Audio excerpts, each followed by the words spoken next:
गोलू और जंगल की जादुई यात्रा। एक समय की बात है, एक छोटा सा गांव था जिसमें एक प्यारा सा बच्चा रहता था, जिसका नाम था गोलू।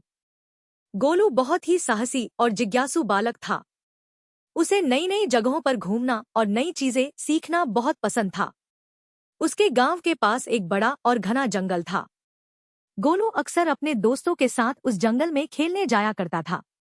एक दिन गोलू ने सुना कि जंगल के अंदर एक जादुई पेड़ है जो हर इच्छा पूरी कर सकता है।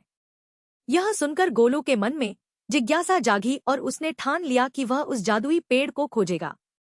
उसने अपने दोस्तों को बुलाया और अपनी योजना बताई। उसके दो दोस्त, रिया और मोहन, उसके साथ चलने के लिए तैयार हो गए।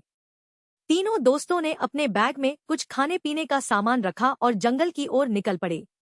जंगल के अंदर पहुंचकर गोलू ने देखा कि वहां के पेड़ पौधे बहुत ही सुंदर और अलग तरह के थे। जैसे जैसे वे जंगल के अंदर बढ़े, उन्हें तरह तरह के पक्षियों की आवाजें सुनाई देने लगी। चलते चलते वे एक बड़े तालाब के पास पहुंचे। तालाब के किनारे एक विशाल मगरमच्छ सो रहा था। गोलू ने धीरे से कहा, चुप रहो, हमें इसे बिना जगाए पार करना होगा।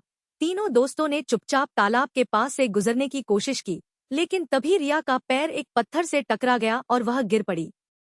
मगरमच्छ जाग गया और उसने अपनी आंखें खोल दी।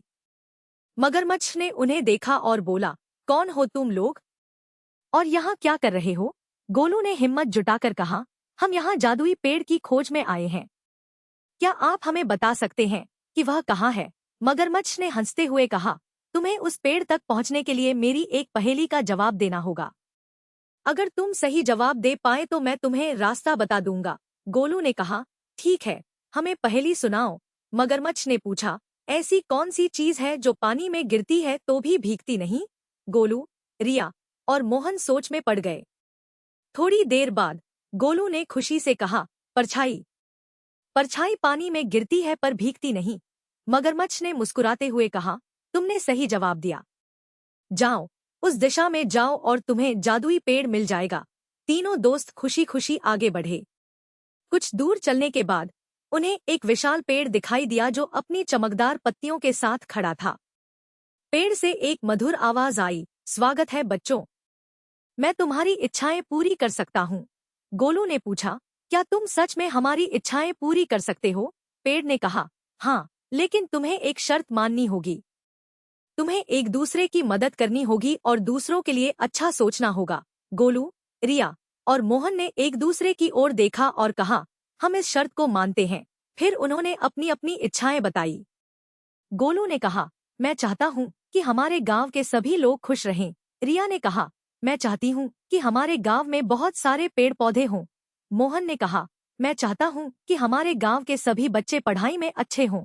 जादुई पेड़ ने उनकी सभी इच्छाओं को पूरा करने का वादा किया और कहा, तुम सभी ने बहुत ही अच्छी इच्छाएं मांगी हैं। मैं तुम्हें आशीर्वाद देता हूँ कि तुम्हारा गांव बहुत खुशहाल बनेगा। गोलू, रिया और मोहन ने पेड़ को धन्यवाद कहा और खुशी खुशी अपने गांव लौट आए। गांव में पहुंचकर उन्होंने देखा कि वहां के लोग बहुत खुश हैं और हर जगह हरियाली फैली हुई है। गांव के सभी बच्चे स्कूल जा रहे थे और पढ़ाई में मन लगा रहे थे। यह देखकर गोलू, रिया और मोहन बहुत खुश हुए।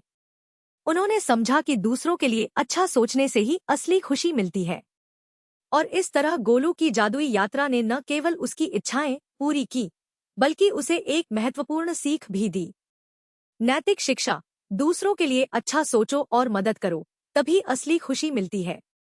अगर आपको यह कहानी पसंद आई हो तो कृपया लाइक करें, शेयर करें और सब्सक्राइब करें।